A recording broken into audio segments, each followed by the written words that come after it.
Hello everyone, आज हम लोग 19 जुलाई 2025 के करंट अफेयर्स देखेंगे। तो चलिए पहले प्रश्न पर चलते हैं। जुलाई 2025 में किस देश के खिलाड़ी आंद्रे रसेल ने अंतर्राष्ट्रीय क्रिकेट से संन्यास लेने की घोषणा की? तो यह वेस्ट इंडीज के खिलाड़ी ने की है। चलिए, आंद्रे रसेल वेस्ट इंडीज के खिलाड़ी हैं, जो कि क्रिकेटर हैं, जो कि संन्यास लेने की घोषणा जिन्होंने की है। चलिए देखते हैं।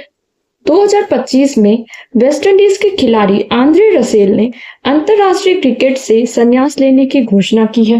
वो ऑस्ट्रेलिया के खिलाफ आगामी T20 सीरीज के शुरुआती 2 मैच खेलकर अपने अंतर्राष्ट्रीय क्रिकेट करियर को अलविदा कहेंगे। चलिए दूसरे प्रश्न पर चलते हैं। संयुक्त राष्ट्र ने नेल्सन मंडेला पुरस्कार 2025 किन व्यक्तियों को मानवता की सेवा हेतु प्रदान किया है? तो नेल्सन मंडेला पुरस्कार 2025 ब्रेंडा रेनॉल्ड्स और केनेडी ओडेडे को मिला है। तो नाम याद रखेंगे, ये हैं केनेडी ओडेडे और ये हैं ब्रेंडा रेनॉल्ड्स। तो दोनों को नेल्सन मंडेला पुरस्कार संयुक्त राष्ट्र ने मानवता की सेवा हेतु दिया है। चलिए तीसरे प्रश्न पर चलते हैं। चलिए थोड़ा देखते हैं इसे। संयुक्त राष्ट्र ने नेल्सन मंडेला पुरस्कार 2025 मानवता की सेवा हेतु कनाडा की ब्रेंडा रेनॉल्ड्स और केन्या के कनेडी ओडेडो को प्रदान किया है। नेल्सन मंडेला पुरस्कार की स्थापना 2014 में की गई। यह पुरस्कार हर 5 वर्ष में एक बार उन व्यक्तियों को दिया जाता है जिन्होंने मानवता की सेवा में अपना जीवन समर्पित कर दिया है और संयुक्त राष्ट्र के सिद्धांतों का पालन भी किया है। तो ब्रेंडा रेनॉल्ड्स और केनेडी ओडेडो नाम याद रखेंगे। चलिए आगे प्रश्न पर चलते हैं। तीसरे नंबर प्रश्न पर, हाल ही में 16वां इंडिया ट्रेड फेयर कहाँ आयोजित किया गया? तो 16वां इंडिया ट्रेड फेयर आयोजित किया गया टोक्यो में। देखते हैं। जापान की राजधानी टोक्यो में कपड़ा मंत्री गिरिराज सिंह ने 16वां इंडिया ट्रेड फेयर 2025 का उद्घाटन किया। तो नाम याद रखेंगे, टोक्यो। आगे चौथा प्रश्न पर चलते हैं। हाल ही में किस IIT ने ऐतिहासिक मोडी लिपि को देवनागरी में लिप्यांतरण करने वाला दुनिया का पहला AI मॉडल विकसित किया है? तो यह IIT रुड़की ने किया है। IIT रुड़की ने मोडी लिपि को देवनागरी में लिप्यांतरण करने वाला दुनिया का पहला AI मॉडल विकसित किया है। आगे पांचवें प्रश्न पर चलते हैं। हाल ही में भारत में अंतर्राष्ट्रीय नेल्सन मंडेला दिवस कब मनाया गया? तो नेल्सन मंडेला दिवस मनाया गया है 18 जुलाई को। देखिए यहाँ लिखा हुआ है 18 जुलाई। तो नाम याद रखेंगे, यह नेल्सन मंडेला है। इनकी स्मृति में अंतर्राष्ट्रीय नेल्सन मंडेला दिवस मनाया जाता है 18 जुलाई को। छठे प्रश्न पर चलते हैं। हाल ही में यूलिया स्वीरिडेंको को किस देश का प्रधानमंत्री नामित किया गया? तो यूलिया स्वीरिडेंको को यूक्रेन की प्रधानमंत्री नामित किया गया है। को नाम याद रखना है, यूलिया स्वीरिडेंको। आगे 7वें प्रश्न पर चलते हैं। हाल ही में फेलिक्स बाउमगार्टनर का निधन हो गया। वह कौन थे? तो फेलिक्स बाउमगार्टनर थे स्काई डाइवर।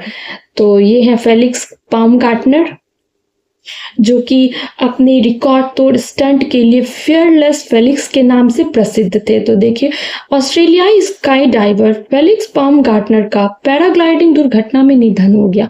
यह अपने रिकॉर्ड तोड़ स्टंट के लिए फियरलेस फेलिक्स के नाम से जाने जाते थे, प्रसिद्ध थे। तो उनका निधन हो चुका है। यह स्काई ड्राइवर थे। चलिए 8वें प्रश्न पर चलते हैं। स्वच्छ सर्वेक्षण 2024 से 25 में बाढ़ जैसी चुनौती होने के बावजूद किस शहर को सुपर स्वच्छ लीग सिटी पुरस्कार प्रदान किया गया है? तो सुपर स्वच्छ लीग सिटी पुरस्कार आंध्र प्रदेश को प्रदान किया गया है। आंध्र प्रदेश ने यह पुरस्कार पाया है, आंध्र प्रदेश का विजयवाड़ा। ठीक है, 9वें प्रश्न पर चलते हैं। जुलाई 2025 में पृथ्वी 2 और अग्नि 1 मिसाइल का सफल परीक्षण कहाँ किया गया? तो पृथ्वी 2 और अग्नि 1 मिसाइल का सफल परीक्षण चांदीपुर उड़ीसा में किया गया। चलिए देखते हैं। यह पृथ्वी 2 मिसाइल है और यह अग्नि 1 मिसाइल है, जिसका कि प्रक्षेपण चांदीपुर उड़ीसा में किया गया। देखते हैं। जुलाई 2025 को भारत में उड़ीसा की चांदीपुर स्थित एकीकृत परीक्षण रेंज से 2 महत्वपूर्ण बैलिस्टिक मिसाइल पृथ्वी 2 और अग्नि 1 का सफल परीक्षण किया। पृथ्वी 2 मिसाइल के बारे में कुछ जानेंगे और कुछ अग्नि-1 मिसाइल के बारे में। तो चलिए देखते हैं। पृथ्वी-2 मिसाइल यह कम दूरी की परमाणु सक्षम बैलिस्टिक मिसाइल है जो तरल ईंधन प्रणाली पर आधारित है और इसकी मारक क्षमता लगभग 250 से 350 किलोमीटर तक है। अग्नि-1 मिसाइल यह मिसाइल मध्यम दूरी की परमाणु सक्षम बैलिस्टिक मिसाइल है जो ठोस ईंधन प्रणाली पर आधारित है और इसकी मारक क्षमता लगभग 700 से 900 किलोमीटर है। तो मारक क्षमता को याद रखना है, दोनों की कितनी कितनी है। पृथ्वी-2 मिसाइल की 250 से 350 किलोमीटर, अग्नि-1 मिसाइल की 700 से 900 किलोमीटर। तो अग्नि-1 मिसाइल मध्यम दूरी की है जबकि पृथ्वी-2 मिसाइल कम दूरी की परमाणु सक्षम बैलिस्टिक मिसाइल है। ठीक है, चलिए आगे देखते हैं। मारक क्षमता दोनों का याद रखना है। चलिए आगे बढ़ते हैं। 10वें प्रश्न पर चलते हैं। जुलाई 2025 में मणिपुर का मुख्य सचिव किसे नियुक्त किया गया है? तो ये पुनीत कुमार गोयल जी को नियुक्त किया गया है। पुनीत कुमार गोयल मणिपुर का मुख्य सचिव नियुक्त हुए हैं, तो याद रखना है। तो ये थे टॉप 10 क्वेश्चन। अगले क्लास में मिलते हैं, तब तक के लिए धन्यवाद।